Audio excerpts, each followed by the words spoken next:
مجيد اللهم بارك على محمد وعلى آل محمد كما باركت على إبراهيم وعلى آل إبراهيم إنك حميد مجيد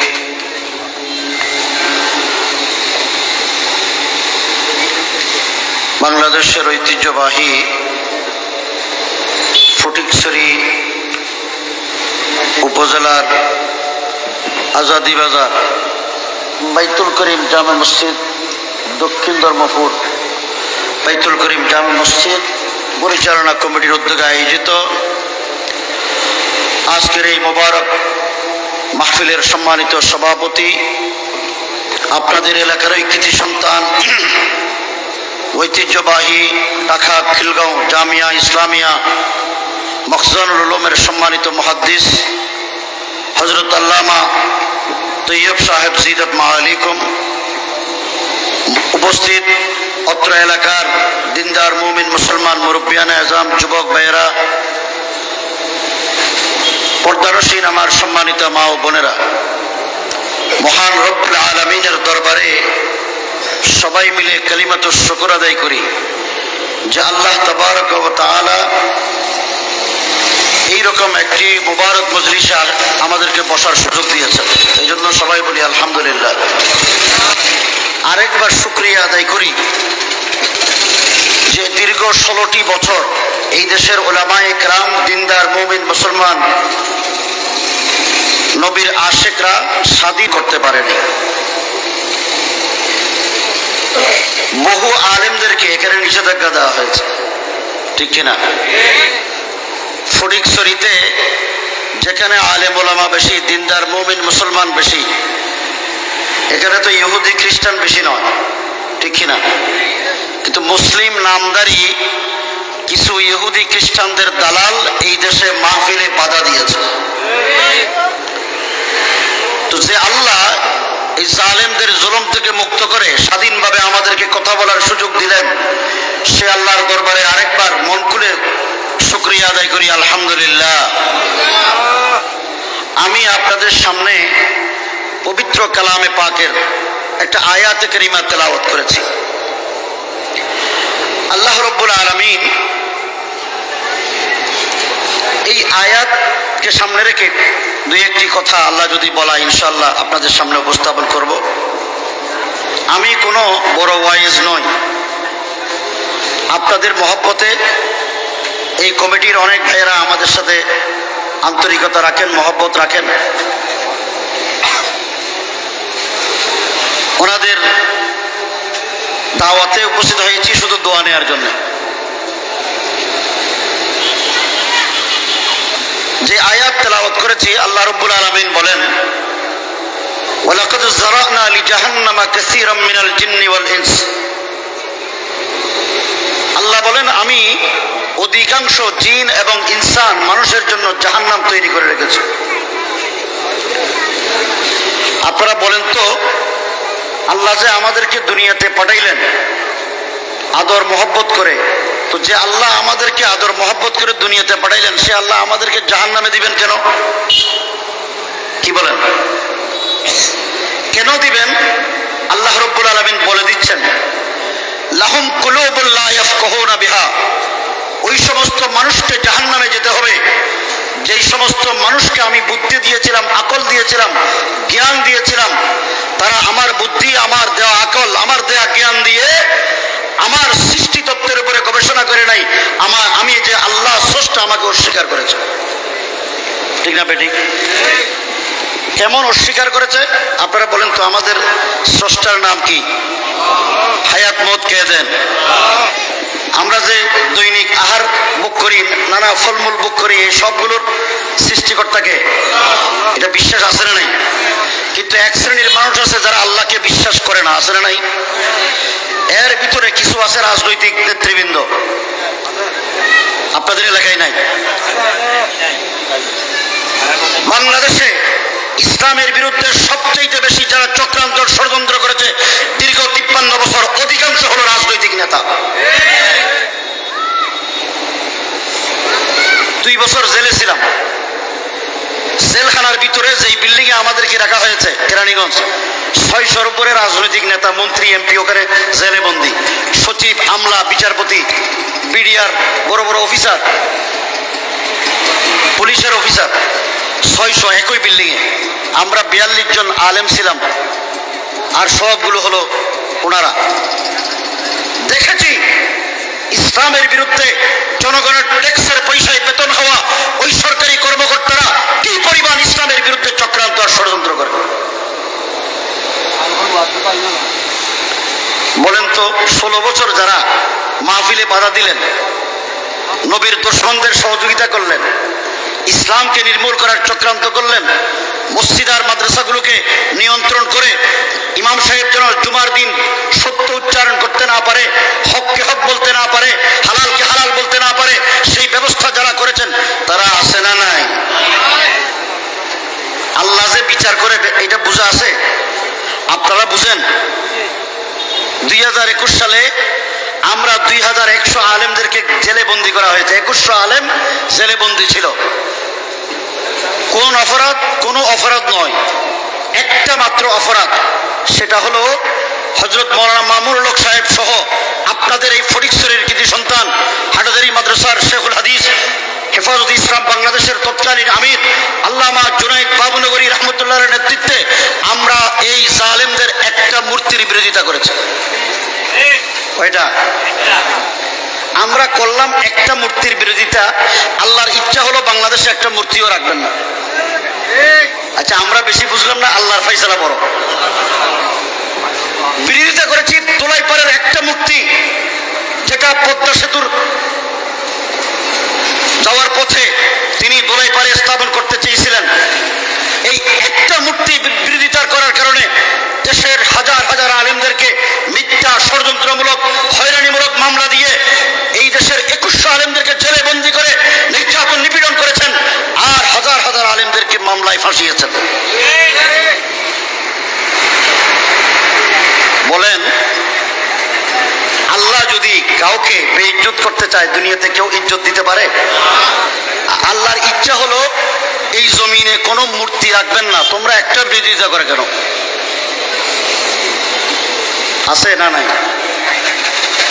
একটা মূর্তির বিরোধিতা করার কারণে উলামায়ে ইকরামদের উপরে এই নির্যাতন, নিপীড়ন চালিয়েছেন। ফেরাউন মূসা আলাইহিস সালামকে দুনিয়াতে থাকতে দিবে না। ফেরাউনের ফয়সালা হলো মূসা দুনিয়াতে আসতে পারবে না, সেই জন্য জল্লাদ বাহিনী মোতায়েন করেছে। আল্লাহর ইচ্ছা হলো এই ফেরাউনের নিরাপত্তা আর জল্লাদ বাহিনীর বেষ্টনীর ভিতরে আল্লাহ মূসাকে দুনিয়াতে আনবেন। আল্লাহ তাআলার ফয়সালা কি? মূসা আলাইহিস সালাতু ওয়াস সালাম যখন মায়ের পেটে আসলেন, স্বাভাবিকভাবে মারা যখন 8-9 মাসের, 7 মাসের গর্ভবতী হয়, তখন মায়ের পেট বড় হয়, ঠিক না বেটি? মুফাসসিরিনে কেরাম লিখেন মূসা আলাইহিস সালামের মার পেট বড় হয়নি। ফেরাউনের গোয়েন্দা বাহিনী, র্যাব, পুলিশ, বিজিবি কেউ ধরতে পারে নাই। শেষ পর্যন্ত মূসা আলাইহিস সালাতু ওয়াস সালাম দুনিয়াতে আসলেন। আচ্ছা, মূসার মা জানেনি ফেরাউন যে মূসা আলাইহিস সালামকে কতল করবেন? জানে তো। দুনিয়াতে যখন সন্তান ভূমিষ্ঠ হলেন, মার রুতে পানি আছে? মার পেরেশানি বাড়লো না কমলো? মূসা আলাইহিস সালাতু ওয়াস সালাম দুনিয়াতে আসার পরে মায়ের পেরেশানি বেড়ে গেল। মা খুব পেরেশান, সন্তান তো ফেরাউনের জল্লাদ বাহিনীর কতল হয়ে যাবে। আল্লাহ রাব্বুল আলামিনের ইচ্ছা হলো মূসাকে ফেরাউনের গড়ে লালন পালন করবেন। মারে আল্লাহ হুকুম দিলেন, হে মূসার মা, এই তোমার সন্তানকে বাক্সে বড়, 1, 2 নম্বর নদীতে ভাসিয়ে দাও। সদ্য ভূমিষ্ঠ এই বেগুনা মাসুম বাচ্চা, মার কি দিলে বরদাস্ত হবে? পানিতে ভাসাই দাও, আবার নদীতে ছেড়ে দাও। মূসার মা আল্লাহর হুকুম মতো বাক্সে বললেন, নদীতে ভাসিয়ে দিলেন। আল্লাহ নদীকে হুকুম দিলেন, হে নদী, এই বাক্স পানিতে ডুবাইবে না, ফেরাউনের গাঁড়ে বিরাই দাও। পেরেশানি বাড়লো না কমলো? কথা বুঝেন নাই? মার পেরেশানি বাড়লো না কমলো? যার বইয়ে নদীতে বাসাই দিল তার গাঁড়ে কি আল্লাহ রাব্বুল আলামিনের ইচ্ছা হলো মূসাকে ফেরাউনের ঘরে লালন পালন করবেন। জল্লাদ বাহিনী পাইল মূসার বাক্স, পাওয়ার পরে জল্লাদ বাহিনী যখন মূসাকে কতল করার জন্য উদ্যোগী হলেন, ফেরাউনের কাজের বুয়ারা তাদের খুব ভালো লাগছে চেহারা দেখে, ফুটফুটে বাচ্চা। মূসা আলাইহিস সালাম তো নবী, নবীকে দেখলে মানুষের মহব্বত আসবে না? মূসা আলাইহিস সালামকে দেখার পরে ফেরাউনের কাজের বুয়াদের মহব্বত এসে গেছে। কাজের বুয়ারা খবর দিল মূসা আলাইহিস সালামের স্ত্রী আসিয়াকে, কেন? ফেরাউনের কোনো সন্তান ছিল না। বিবি আসিয়া দেখার পরে খুব মূসা আলাইহিস সালামের প্রেমে পড়ে গেল। বিবি আসিয়া জাল্লাদদেরকে বলে, তোমরা এই ছেলেকে কতল করতে পারবে না। জাল্লাদরা বলে, তোমার স্বামী এই দেশের রাজার হুকুম হলো সেই সন্তান পাওয়া যাবে তাকে কতল করতে হবে। বিবি আসিয়া বলে, আমি যার হুকুম মতে তোমরা কাটবে সে তো আমার স্বামী, আমি যদি তার অনুমতি নিয়ে তোমাদেরকে এই সন্তানকে লালন পালন করার ব্যবস্থা করতে পারি। জল্লাদরা বলে, অনুমতি নিয়ে আসো। বিবি আসিয়া ফেরাউনের কাছে গেলেন, গিয়ে বলেন যে সবসময় তোমার কথা শুনেছি, আজকে আমার কথা শুনো। এই ফুটফুটে বেগুনা মাসুম বাচ্চা যেটাকে আমাদের গাড়ি পাওয়া গেছে, এই বাচ্চার প্রতি আমার মহব্বত সৃষ্টি হয়েছে, আমি তাকে মায়া করি। ফেরাউন বলে, তো মহাবিপদ, সে তো আমার শত্রু হতে পারে। বিবি আসিয়া বলে, যার ঘরে লালন পালন করে বড় হবে সে তো শত্রু হবে না, ঠিক না বেটি? এই শত্রু কোনোদিন হওয়ার সুযোগ নেই, কারণ আমিই তো তারে বড় করব। রাখে আল্লাহ, বুঝা আসে? ফাইসালা কার? আল্লাহ। মূসা আলাইহিস সালাতু ওয়াস সালামকে মেরে ফেলে দুনিয়াতে বনি ইসরাইলের নবুয়তের যে জিম্মাদারি আদায় করবেন তাকে খতম করতে চেয়েছিল ফেরাউন। আর বাংলাদেশের লেডি ফেরাউন এদেশের আলেম ওলামাদেরকে ছেড়ে দিয়ে নির্যাতন করে ফাঁসিতে ঝুলিয়ে তারা প্রমাণ করতে চেয়েছে এই দেশ থেকে ইসলামকে নির্মূল করে ফেলবে, নাইবে রাসূলদের অস্তিত্ব রাখবে না।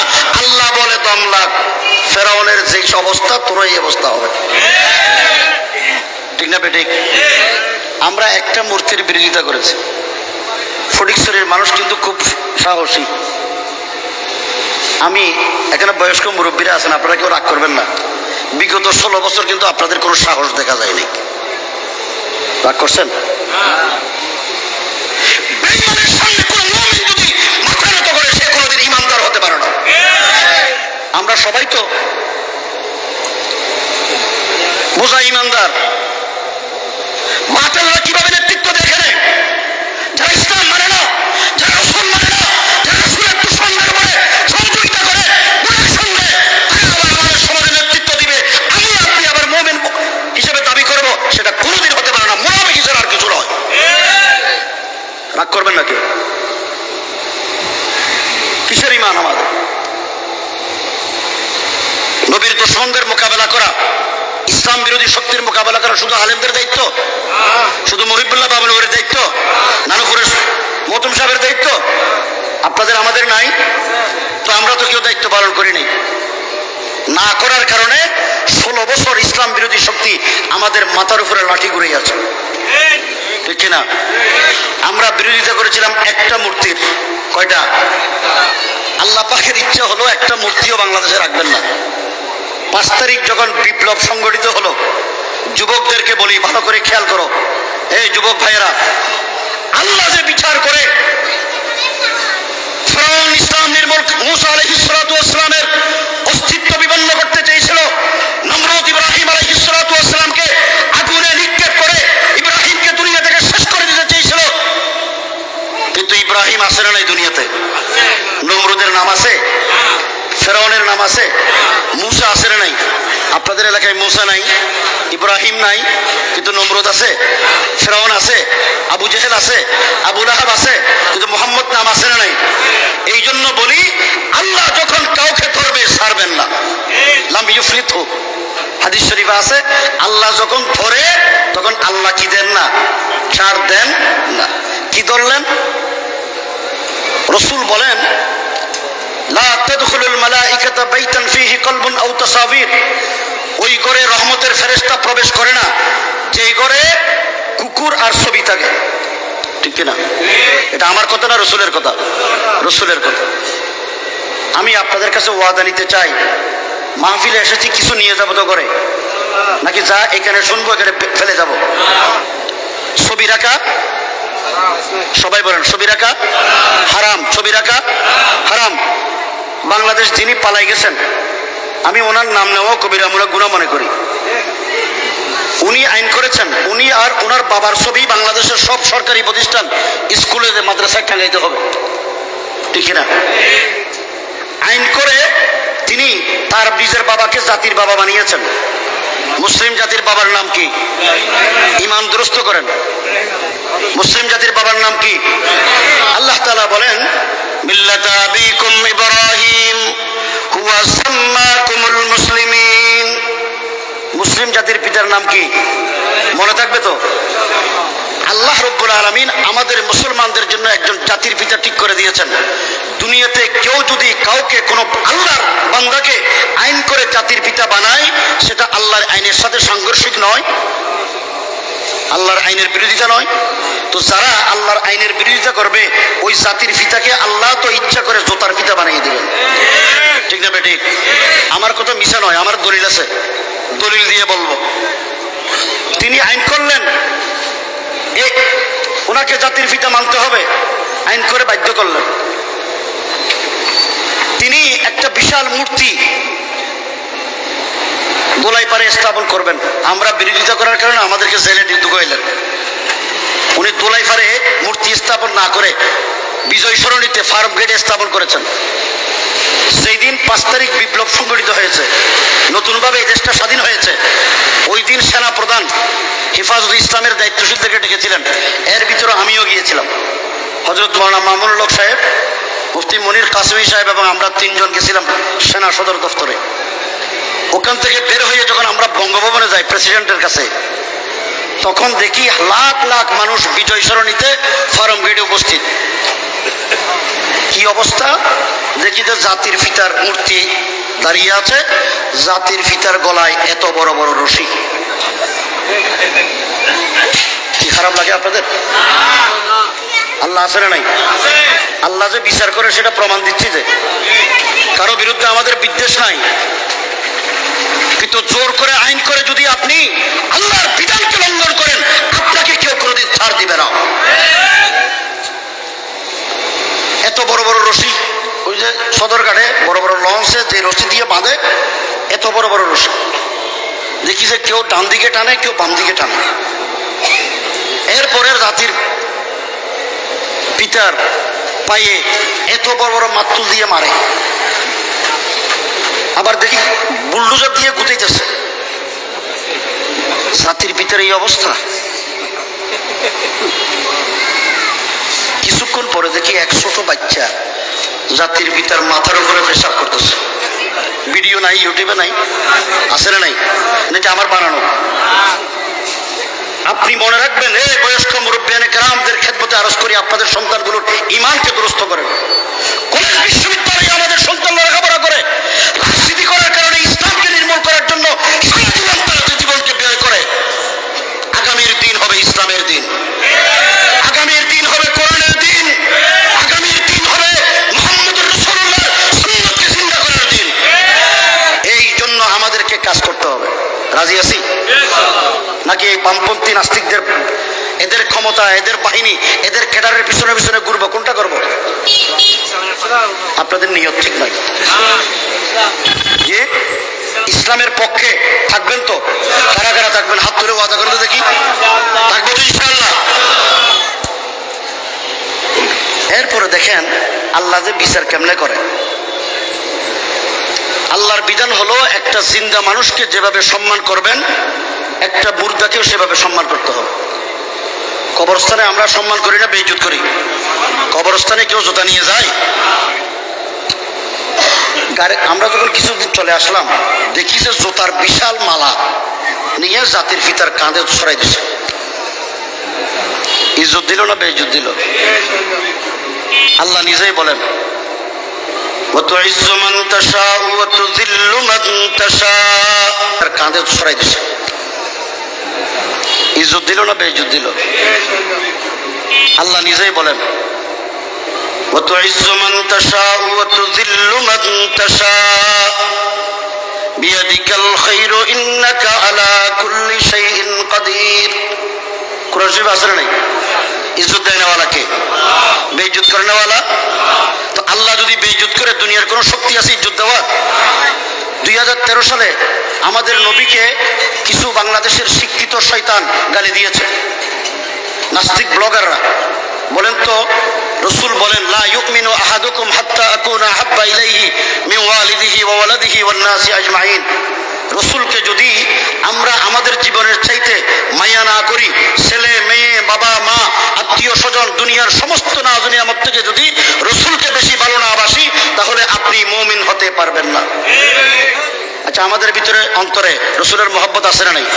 তো আমাদের যেই নবীর উসিলায় লাউলা কালামা খালাকতুল আফলাক, সেই নবীর উসিলায় আমরা দুনিয়াতে এসেছি, সেই নবীর উসিলায় যারা পালিয়ে গেছেন, ক্ষমতা পেয়েছেন, তাদের বাবারা দুনিয়াতে এসেছে, সেই নবীকে গালি দেওয়ার পর তারা যদি ওই গালিবাজ নবীর দুশমনদেরকে সহযোগিতা করে, নবীর সাথে দুশমনী নয়?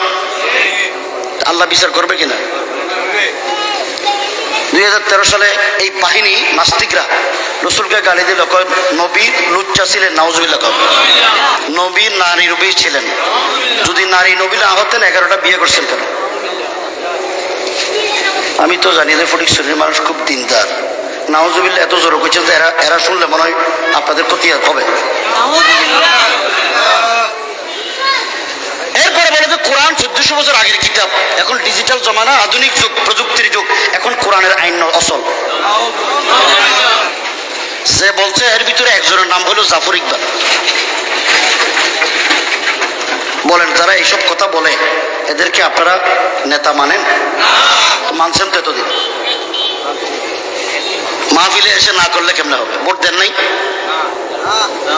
ভোটের দরকার হয় নাই, ঠিক না বেটি?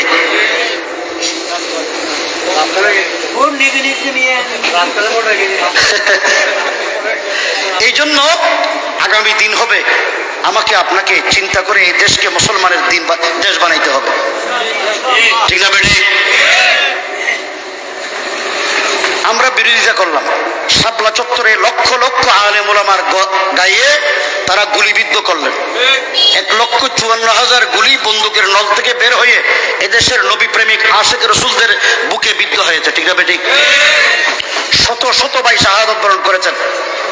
এরপরে তিনি পার্লামেন্টে দাঁড়িয়ে বললেন, কয় হেফাজতিরা রং মেখে রাস্তায় শুয়েছিল। তার মন্ত্রীরা বললেন, কয় সুবহানাল্লাহ পড়তে পড়তে আহমদ শফিক বাবুনগরের বাহিনী পালিয়ে চলে গেছে। যে আমরা আসি না নাই? জোর করে কর না। হেফাজত আছে না নাই? আলেম ওলামা আছে না নাই? নবীর আশিকরা আছে না নাই? যারা জেলে গেছে তারা আছে না নাই? আর যারা উপহাস করেছে, যারা তিরস্কার করেছে, তারা কোথায়? এমন পালা পালাইছে তিনি নিজের পরনের কাপড়টা ছাড়া আর কিছু নেওয়ার সুযোগও পায়নি, ঠিক না বেটি? আর যারা মাস্তানি করেছে এই বাহিনীগুলো এখন বাড়ি সালাম দিয়েও তো খুঁজে পাওয়া যাচ্ছে না। আপনাদের ফটিকছড়িতে আছে? জি, ফলাই যায় নাই তো আল্লাহর বিচার আর বেশি দরকার আছে? তো আগামী দিনকে তারা আবার আসুক, এটা চান?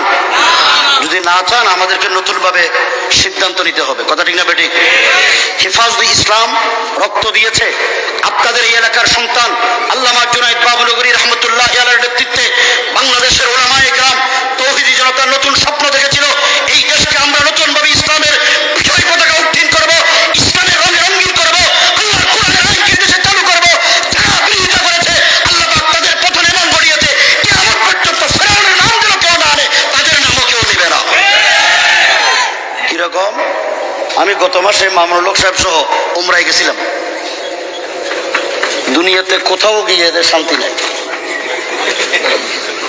আপনাদের অনেক লোক মক্কা শরীফ আছে না নাই? জিজ্ঞেস করেন, আমরা শরীকে মক্কা টাওয়ার থেকে এক সিঁড়ি দিয়ে নামতেছি, আমি মামুনুল হক সাহেব সহ আরো কয়েকজন বাংলাদেশি প্রায় অনেকে দেখি 2 জন আরেক সিঁড়ি দিয়ে উঠতেছে। এরপরে মানুষ চিৎকার দিয়ে, মানে এদের নাম দলের নাম কি? আরে বাবা, আপনারা নামও জানেন না। ওই যাচ্ছেন এদের নাম ধরে আর কি। আমি তাদের নাম ধরাটা কবিরা গুনাহ মনে করি। মক্কা শরীফে গিয়েও শান্তি নাই। কথা কোন আল্লাহ আছে না নাই? জালেম। এই জন্য আল্লাহর নবী ইরশাদ করেছেন, ইত্তাকি দাওয়াতুল মাজলুম, মজলুমের বদদুয়াকে ভয় করবেন, কোনো মানুষের উপরে জুলুম করবেন না। আল্লাহ কোন জালেমকে দুনিয়াতে বেশি দিন ক্ষমতায় থাকতে দেন না, ঠিক না বেটি? এই জালেমের জুলুম থেকে আল্লাহ আমাদেরকে নিষ্কৃতি দিয়েছেন। এই জন্য আল্লাহর শুকর আদায় করি, আলহামদুলিল্লাহ। আমাদেরকে বড় ভয় লাগাইছে। আমি 51 দিন রিমান্ডে ছিলাম, 51 দিন। ব্রিটিশরা যেই পরিমাণ আলেমদের উপর অত্যাচার করেছে, এই বিগত জালিম ফ্যাসিস্টরা তার চাইতে বেশি অত্যাচার করেছে। এই অত্যাচার জুলুমের কারণে আল্লাহর আরশ আজিম, আমি আপনাদেরকে বলি, কোন আলেমকে যদি বেইজ্জত করেন দুনিয়াতে আপনার শাস্তি হবে। কেন? আলেমদের চোখের পানি, আপনার ক্ষমতা, অস্ত্র, আপনার অর্থ, আপনার নেতৃত্ব সবার উপরে শ্রেষ্ঠ, ঠিক না বেটি? আমাদের হাতে কোনো এই জালেমদেরকে পতনের কোনো অস্ত্র ছিল না, কোনো শক্তি ছিল না।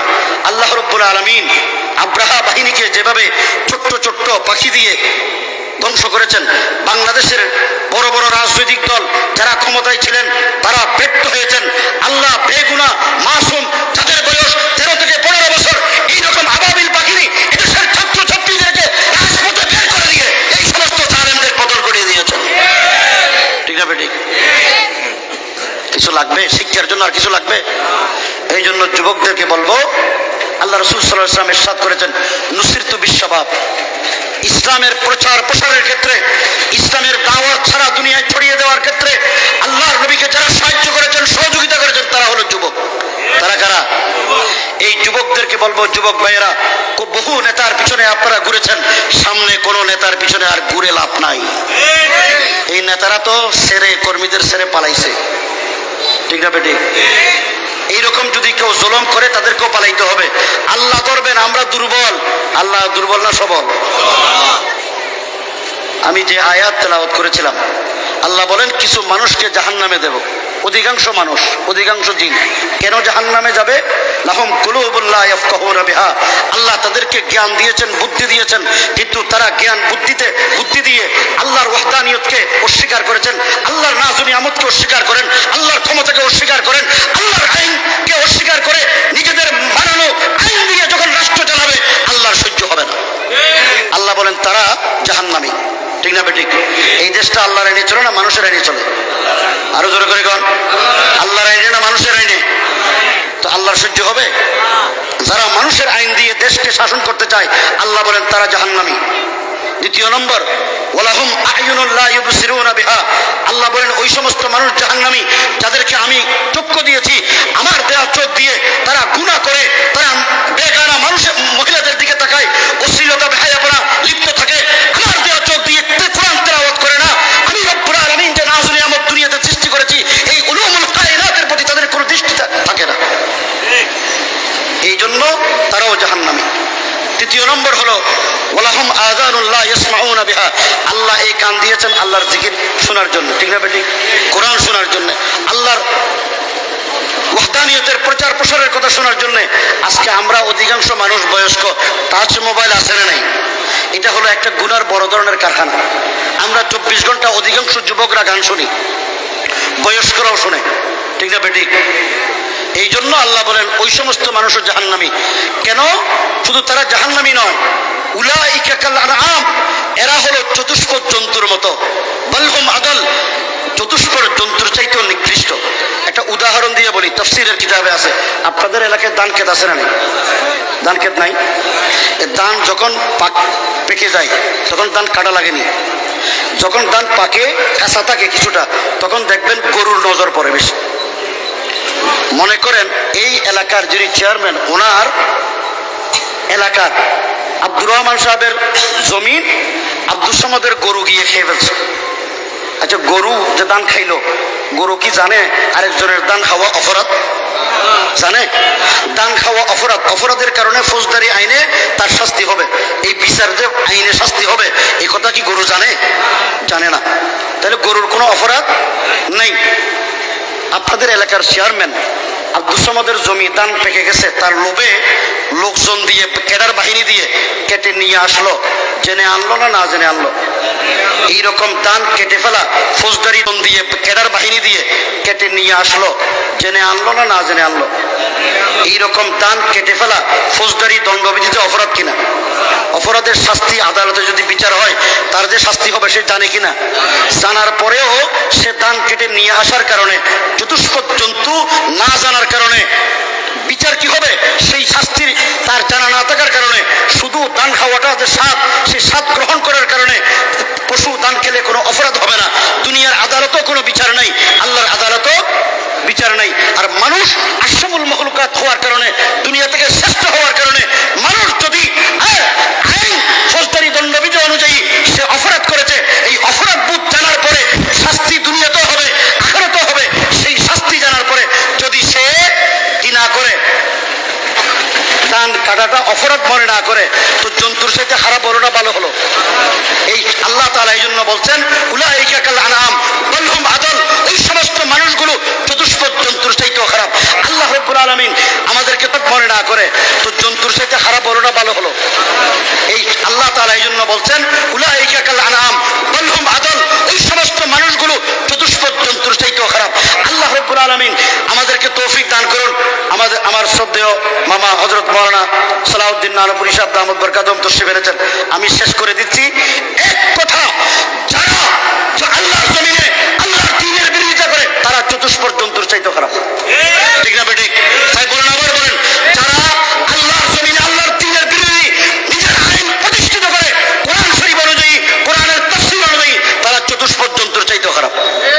এরা হলো জাহান্নামী।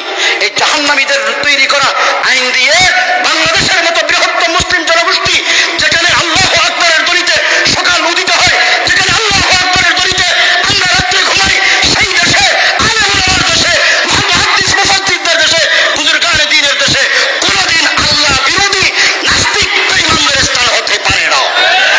আল্লাহ রাব্বুল আলামিন আমাদের সবাইকে আমল করার, এই মতে চলার তৌফিক দান করুন। আপনারা সকলেই বসেন। হযরত আল্লামা শাহ সালাউদ্দিন নানপুরি দামত বরকাতুহুম এসেছেন, হযরত বয়ান করবেন। আসসালামু আলাইকুম ওয়া রাহমাতুল্লাহ।